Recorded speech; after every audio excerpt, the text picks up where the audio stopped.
Hello there! Today I'm going to check out a very interesting video by the channel of Simple History, written like this. Anyways, there will be a link in the description.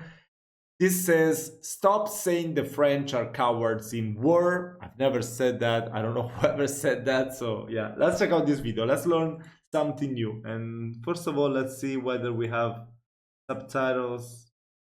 I don't know, let's go with the auto-generated one. Yeah, let's check it out.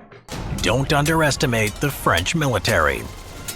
Any discussion of a nation's reputation in warfare will almost inevitably lead to derogatory remarks directed towards the French. Their military exploits are the punchline of countless jokes, memes, and other disparaging comments, lampooning them as cowards or inept on the battlefield. Really? I don't think I've ever heard once in my life people making fun of the French for their military. It's always about something else, but never about the militaries.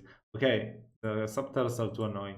Reality, however, is much different. Throughout its long history, the French nation has had an extensive and distinguished record of military triumphs, dating back as far as the early Middle Ages. In actual fact, for millennia, French soldiers have fought and died with courage, skill, and distinction. The story of French military history begins in the wake of the collapse of the Western Roman Empire. The Franks, a Germanic tribe from further east, pushed westward into what is now France. And under the reign of King Clovis I, the land in the Pyrenees in the southwest, the Alps in the southeast, and the Rhine River in the east was also secured. Though these borders would shift countless times over the intervening centuries, the rough area of French territory had been established.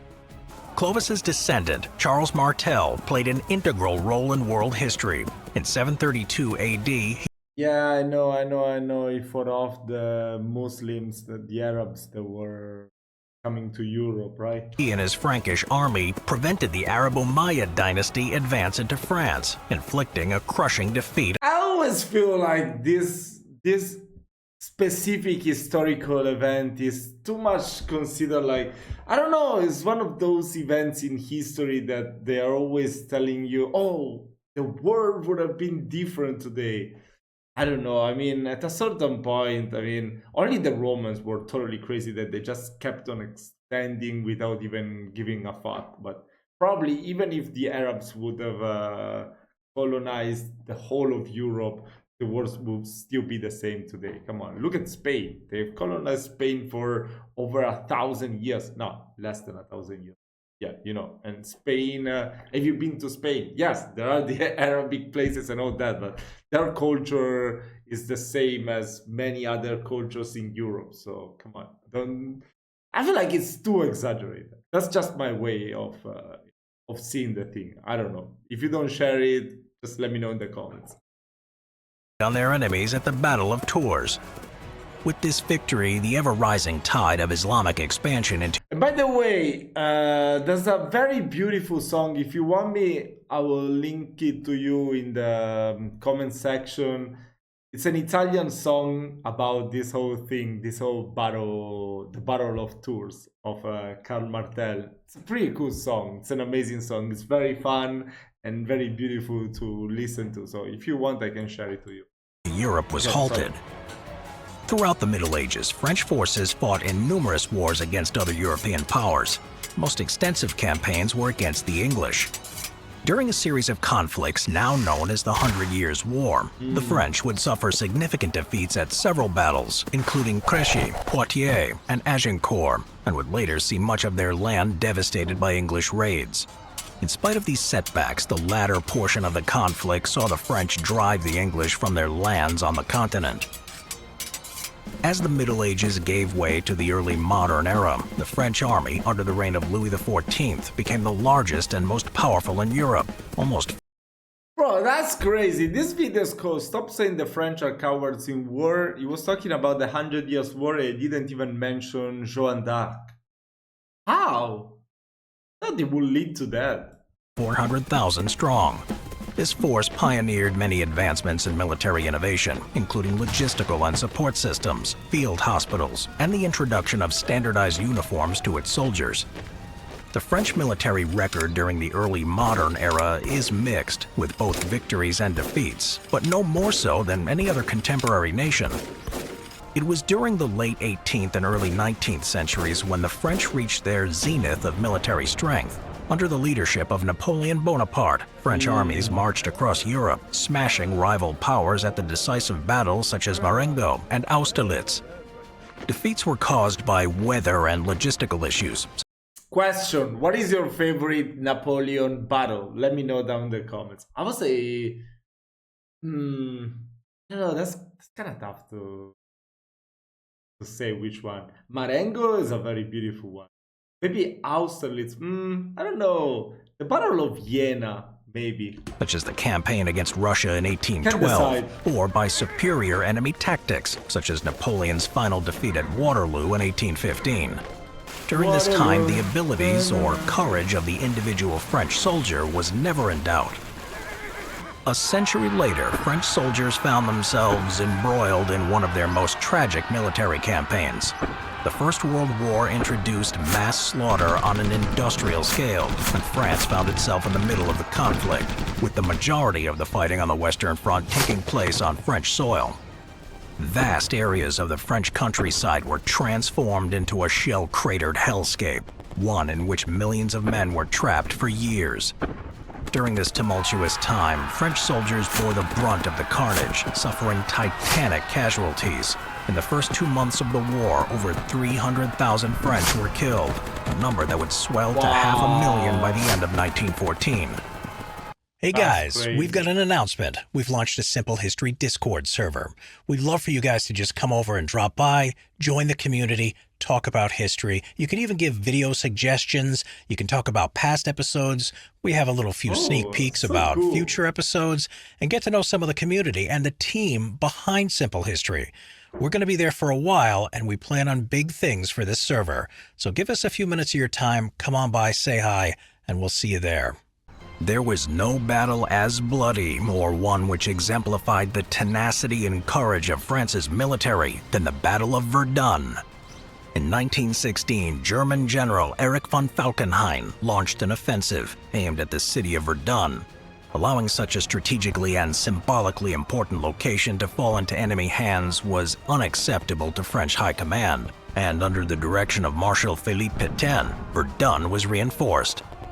Their battle cry at the onset of this fight was "On ne passe pas," or "They shall not pass." The battle devolved into a grinding stalemate, with both sides dug in, stubbornly refusing to surrender. Over 40 million artillery shells were fired during the fighting. By the end of the 303rd day, 162,000 French soldiers had lost their lives, with another 377,000 wounded, missing, or captured. True to their word, the French held their positions, and the Germans didn't pass those French positions. In the face of these and other monumental losses, the French military did in fact mutiny during the First World War. Strangely enough, however, they didn't lay down their arms. These men stayed in their trenches and continued to resist the Germans, but refused to participate in futile attacks against the heavily entrenched enemy positions. In the words of one group of mutineers, "You have nothing to fear. We are prepared to man the trenches. We will do our duty, and the Germans will not get through. But we will not take part in attacks which will result in nothing but useless casualties." Even when mutineering, French soldiers were still willing to lay down their lives for their nation. By the end of the war, over 1.5 million Frenchmen lay dead, with millions more wounded, though estimates vary. Roughly 18% of those who served in the ranks were killed, effectively wiping out a generation of young men. Yet in spite of these catastrophic losses, they still held firm against repeated enemy offensives. It was a generation later that France would earn its reputation as an inept military power, but this is far from the truth. After the outbreak of the Second World War, France and Britain declared war on Germany. After finishing off Poland, the Wehrmacht turned its attention west, breaking through the Low Countries and driving into France to circumvent the Maginot Line, a formidable series of defenses that ended at the Belgian border. The oversight by French High Command, as well as advances in fast-moving maneuver warfare, caught the Allies off guard, and France was overrun in 6 weeks, an astonishing feat by any military standard. It was due to this fast capitulation that France gained an undeserved reputation as a nation of cowards with an incompetent military. This, however, is not a fair assessment. Other powers struggled against the German war machine, but had other advantages that France lacked. France didn't have the protection of the high seas enjoyed by Britain or the vast landmass of the Soviet Union, and were overrun in short order. Even when defeated, the French people still fought on, both in exile and as partisans.